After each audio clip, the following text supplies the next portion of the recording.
Alright guys, this is John Jr. at Lund Racing. I'm going to talk about our 2018 GT R&D. First, I'm going to go over our dyno graphs for stock calibration. I'm going to explain a little bit about the numbers. You're going to see that we made a pretty decent higher number at 430, but I'm also going to show you that we made 424 and 429, which are lower and what people are usually seeing posted all over social media right now.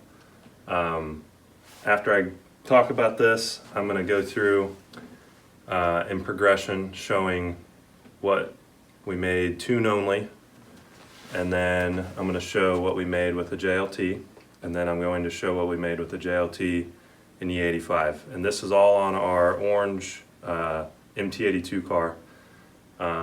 It has 373 gears. It's the track pack, has the Michelin Pilot Sport tires on it. All the poles have been done in, it's been 50, 60 degrees up here in Pennsylvania. So I'm going to go into detail a little bit, just explaining what we saw with these stock poles first. So we'll start with the first one we did. Now this is a bone stock calibration. So Ford rung these out pretty good OEM based on the data we're seeing. It made 424, 394 torque. We data logged this. The knock sensor was fairly happy. Ford's letting them have about 22, 23 degrees of timing OEM. So then we ran it again, warm, and it made 429. So then we ran it again, and it made 430. Now you're going to see other shops with dyno jets, Mustang dynos, and you're going to see a variance between 424, 420, 430. So some of these poles had the knock sensor adding more timing. So the 430 actually had 24 degrees of timing because the knock sensor was happy. That's why you're seeing a little bit more power.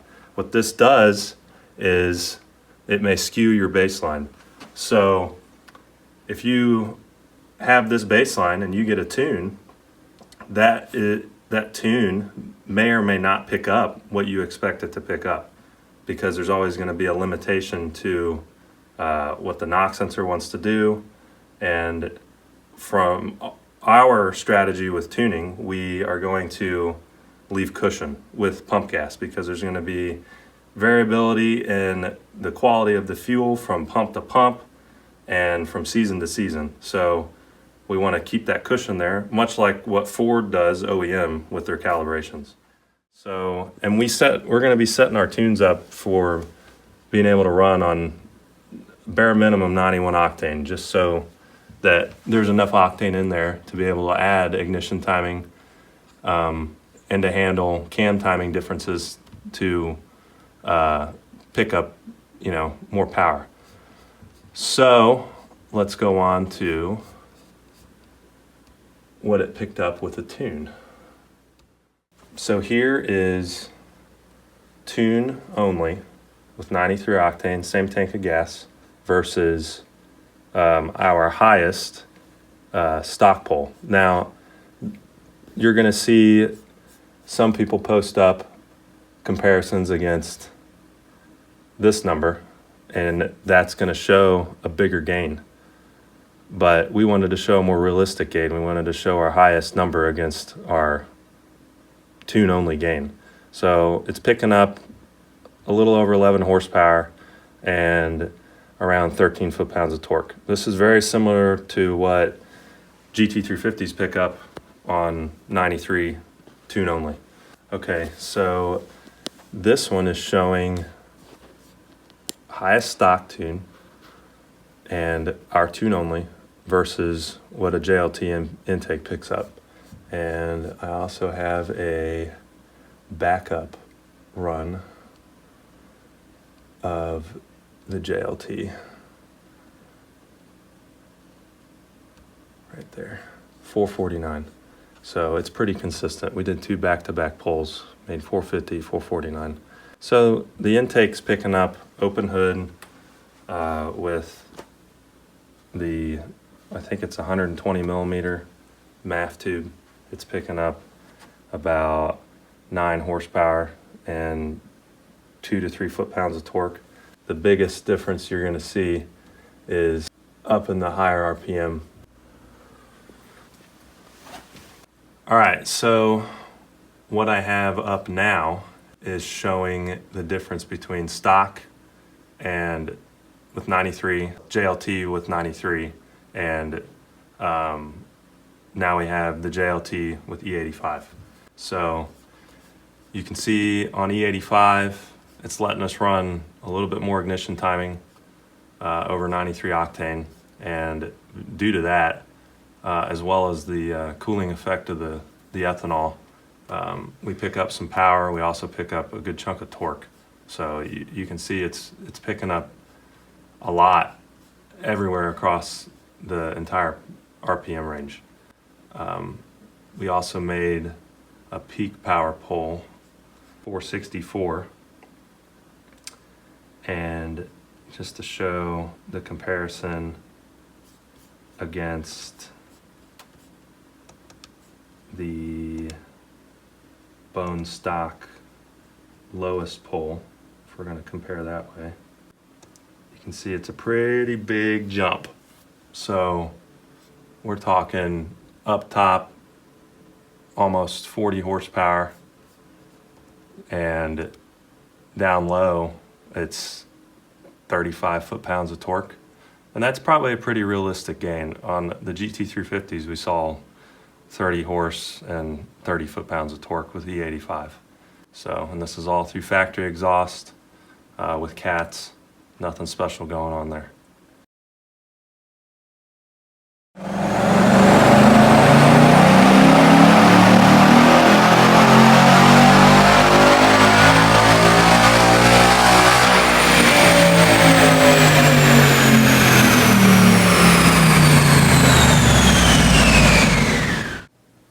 Okay, so we just went over the dyno runs on the stick car. We're going to talk about how it did at the track today. So first, let me start by saying we didn't really have a decent wheel and tire package for it. So we had a set of 20-inch TSW wheels with Mickey Thompson Super Sport tires. And it's not a heavy wheel, but 20-inch wheel with those tires, it's almost 29 inches tall. So I call it our Texas mile tire because it's meant for high speed. It's not really meant for taking to the drag strip. But it's what we had. We knew that the street tires weren't going to hook at the track, so we brought it with us just to see what we could do. We knew that the stick car wasn't really going to ET very well, so we decided to run it anyway, see what mile an hour we could get, and just try to chip away at it until maybe possibly we could get 11s out of it. So we didn't run it bone stock because we pulled it right off the dyno. It already had E85 in it. We weren't going to go through all the trouble of switching it back and doing all the tests, because with a stick it's pretty difficult to get a good consistent baseline and then to keep being consistent going down the track. We just figured we'd stick with doing that with the automatic, just because it's more consistent. So I'll go through the time slips that we got. We were playing around with the OEM launch control just because it seemed like something that we should try. And we found that the new gearing on the MT82 with a 373 gear set and that big a tire, obviously we're going to need a launch at a very high RPM. Had we had a 26-inch tire, it probably would have been a little better today. Bias ply, slick or ET Street on the back definitely would have helped, because we could stick it to the back a little bit better by dumping the clutch or slipping a little bit more aggressively. We did get a 1215 at 120.5. We had another 1219 at 120 and a quarter, all with 2.0 60-foots. And the trap speed really says a lot. I mean, this car is 4,000 pounds probably with driver, because it's a premium package, and it still had the heavy front wheels on it, which, by the way, we yanked off the ground today. Dakota Deck was driving, and on one pass it hooked and bogged, but on the hook it pulled the front wheels, so that was pretty cool. So it's making every bit of 460 horsepower that we put down on the dyno. So I just talked about how the MT82 car did at the track today. So I'm going to talk about how the 10R80 did today, which, as I discussed, we knew it was going to be more consistent. So it was a little easier to do some bone stock 93 octane baselines, even with the Pirellis on there. And we wanted to take a different approach with the 2018s. I touched on that a little bit when I talked about the dyno sheets. But our approach this time around was, we don't want to jump to trying to squeeze every little bit out of these things right out the gate. That's not to say when I had it on the dyno I wasn't trying to squeeze everything out of it. What I mean is, we knew there was a lot of things that were different on the 2018s and the calibration versus 17 and older Coyotes, especially with the direct injection, the supplemental port injection. It creates a more complex control system that you have to modify. And I personally don't like to jump into things without understanding the entire thing in its entirety. Now, that's not to say I've learned everything about these, but I've learned a lot. I started with the automatic. I drove it every day, and my main goal was to figure out the transmission side of stuff, because it tunes differently than the 6R80. It is designed similar, but it tunes differently. And that is because of Ford's partnership with GM, and Bosch also with the controls. So before we took it to the track, which is what a lot of guys do, they take them straight to the track, they try to tune the cars at the track, which makes things difficult, because you may not be able to figure everything out in that time constraint at the track. So a lot of my testing was done on the street. I'm not doing, tons of wide open throttle pulls on the highway. It's just little stuff here and there. And I didn't need to put it on the dyno to do it, because I'm not testing the engine side. That was what the stick car was for. So I was able to multitask between both cars. And whatever I learned on the stick car, I would apply to the automatic for the engine side, just to see if I could feel a difference. And that helped basically speed along the process to get to this point today. So we haven't had our automatic on the dyno. All of our passes today were strictly done from street tuning and what we pulled from the engine side on the stick. So that just kind of goes to show how well Ford has set up the calibration on both PCMs to really complement each other. A lot of people think you got to tune an auto differently than a stick car. It's not the case as far as the engine side goes. So what I learned from the stick car, I applied to the auto in our tuning, but I'm going to go over the bone stock run that we did with it today. It's the tires that come with it from the dealership. It's got 93 pump gas in it, and it went a 1200 at 118 miles an hour with a 187 60-foot, which is very impressive on a 315 rear gear. I think if we had a 355 or a 373 in it, it would probably go high 11s, or maybe just a tad quicker than that in the same air. So right after that, we wanted to be pretty progressive with this, just like we were with the dyno sheets and the engine side tuning for the stick. So we didn't put a tune on it yet. We put a drag radial on it. We wanted to see what the wheel weight difference would change with ET a mile an hour, and to see if we could get a better 60 foot out of it. Well, fortunately, or unfortunately, it depends on how you look at it, we cut a really good 60 foot with the stock tires, so we didn't really need a sticky tire on the back. So we went out with an ET Street R 17-inch drag radial. I actually ran them on our blue 2015 S550 all last year. They hook great, they're a great tire. Went and cut another 1.8 760, and it went an 1192 at almost 120. So you can see the weight difference helped picked up a little ET. And then we backed it up with a air filter removal test, which I had tested on the dyno with the stick car. I hadn't mentioned that before. Picked up about 5 to 6 horsepower, and I just wanted to see what it would do. It actually worked pretty good, and we ran the car the rest of the day that way, just to keep it consistent moving forward. It only picked up about 100, and it didn't really pick up much mile an hour, which makes sense for 5 to 6 horsepower for the weight of the vehicle. So after that, we decided to not put race gas in it and not switch to E85. So we went straight to putting a tune on it. And that was really to just see what the engine side stuff we learned from the stick car would do on the auto, and also all the trans side tuning we did on the street.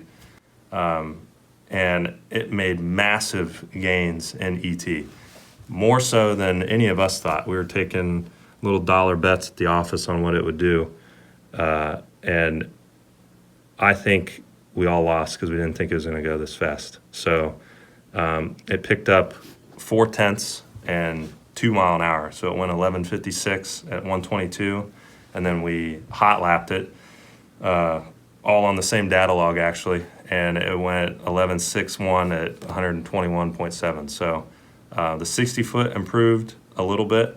That's just due to cam timing changes and a little bit more ignition timing down low and some fueling tweaks. The biggest changes were the trans calibration, I think.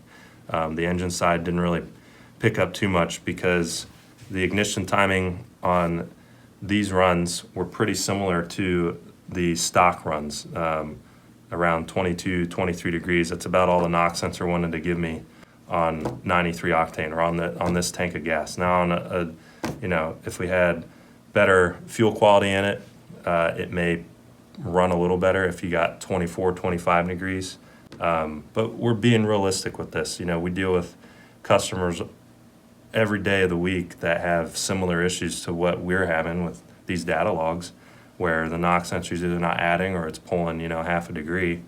And, we're not going to go in there and turn the knock sensor off or desensitize it or anything like that just to get the car to go quicker on 93 to prove, what we can do with 93 octane. That's not the point. This is what you would get out of this combination in the air that we ran.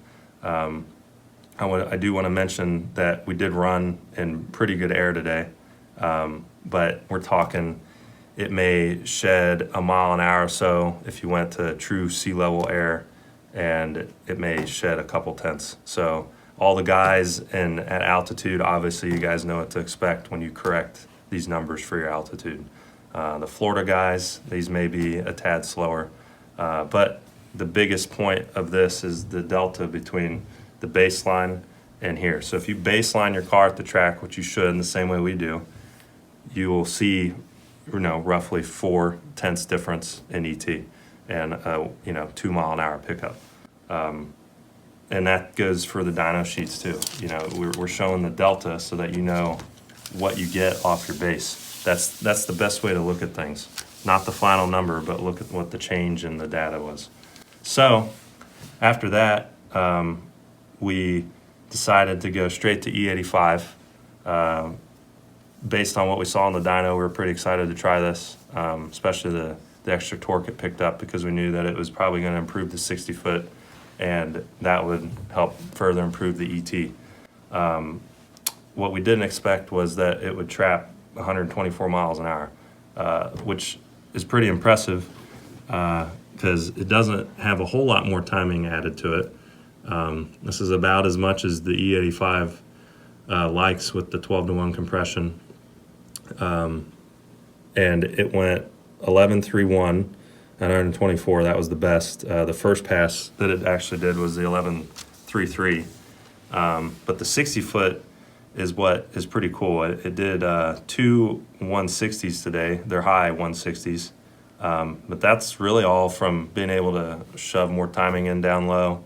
And it picks up torque, and the E85 picks up torque due to its properties. So we made 4 back-to-back 11:30 passes, basically. We didn't pull any weight out of the car. We wanted to, just to try to get a 20 out of it today, but we'll save that for a later day. But this 10R80 with a good gear, or if guys want to put a converter in it, I think with the right weight combination, the right air, it has the potential to go a high 10-second ET pass, probably, 125, 126. And we don't even have off-road pipe on this. I don't know what, a higher flowing exhaust is going to do. I don't know what long tubes are going to do. So the NA side of this isn't done yet, and our plan is to keep progressing with the naturally aspirated side, eventually to possibly either do a blower or turbo setup on it. But we're just going to keep pushing it and hope to keep getting more ET and mile an hour out of the car, just to help you guys know what parts you need to choose, the right parts, so you're not guessing at anything. Like I said, we're taking a different approach with these 2018s and moving forward, just to be more systematic with things, to help alleviate us and the amount of questions that we have to answer, and to help you guys not have to go waste money.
So one thing I didn't talk about yet was, when are we going to release these calibrations for the 2018? We're going to try to push something out next week on our website, probably the middle of the week, so that you guys can order them. And we're going to be selling the SCT BDX flash device. We're going to be using this for now, and they're going to be the same price that the X4s are. They're going to be the same tune price if you already have a BDX flasher, so it's $250 for a tune. So just stay tuned for an announcement on Facebook, Instagram, whatever social media channel you want to follow, and we'll let you know.